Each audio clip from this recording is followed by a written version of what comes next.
Hello po mga kasenyor at ito na naman po ang isang episode ng pagluluto ni Mrs. ng gagawin naming hapunan.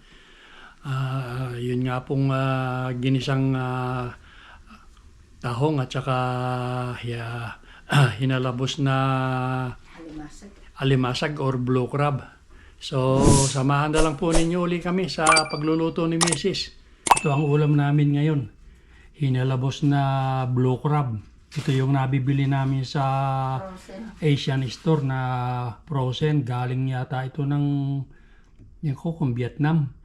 Pero ito ala na ito yung likod. Puro ito yung laman sa tiyan. Yung pang ilalim nung blue crab.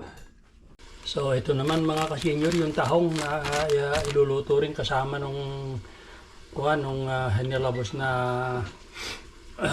blue crab. At ito naman ay gigisa niya. Kaya lang ginagayak pa niya yung ibang mga sangkap. Kaya konti lang yan mga kasenyor. Isang kahon na maliit. Ilang piraso lang.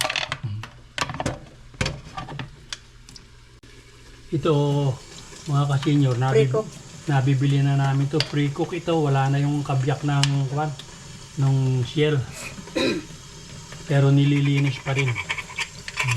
At siyempre, kuwan lang naman, commercial yan. So ayan mga kasenyor, dito niya iluluto yung hinalabos na blue crab. Frozen ito, dinipros ko muna pa kaninang maga.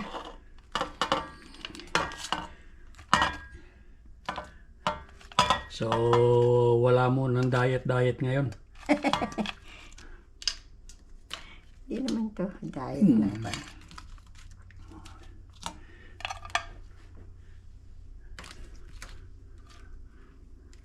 So ayan, dito niya iluluto habang naghihiwa nung sangkap nung umikot. Habang inihiwa yung sangkap nung tahong.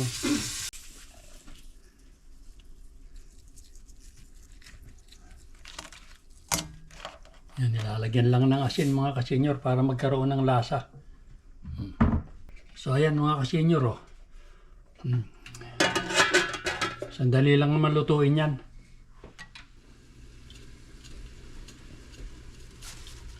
So ayan, at naghihiwa siya ng luya.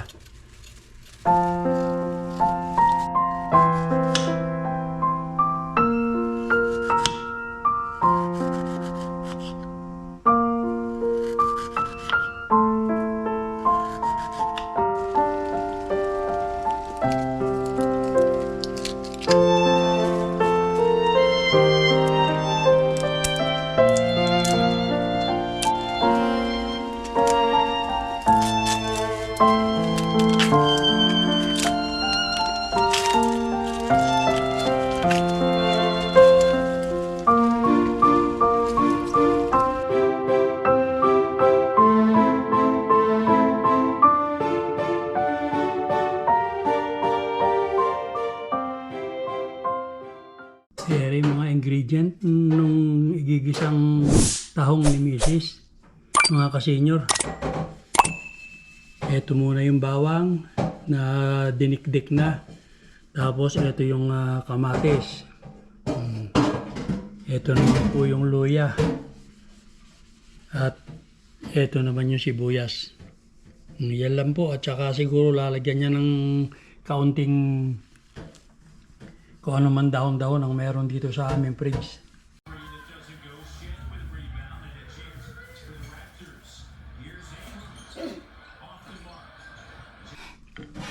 So ayan naman po yung tahong na ilang piraso. Kaya nga po nilagyan, sinamahan namin ng blue crab. Ang papayat naman pala. So, tignan naman natin yung niluluto niyang blue crab. Ayan, blue crab or alimasag. Ayan nga pala. Pero puro tiyan lang ito. Frozen. Hindi kinuha niyan. Hindi ala yung pinakalikod niyan. Kaya walang aligi. Puro tiyan. Lang alaging mapula. Puro laman lang yan. Tsaka yung mga sipit, mga kasenyor.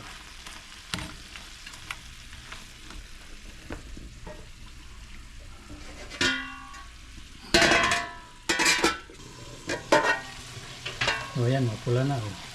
Pero hindi pa siguro po Ay, yan. di pa ito. Ano na apoy? Bigla yun.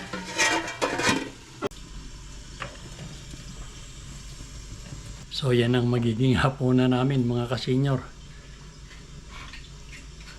Kuwan yan, puro lamang dagat. So yan po at Check na naman. magche-check na naman uli nung niluluto.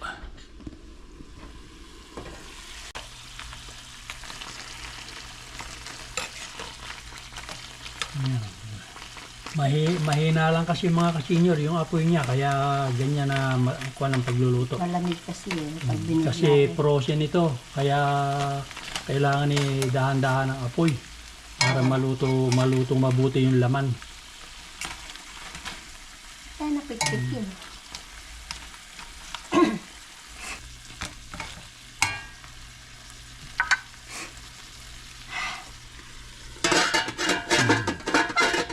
Ayan, kaunti pa. Papatuyuan Pagpapakulo, patutuyuan pa yon.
Paluto yun.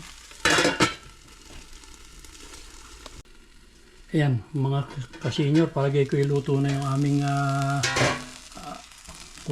blue crab. Alimasag. Ayan, tuyo na pala yung tubig eh. Oh.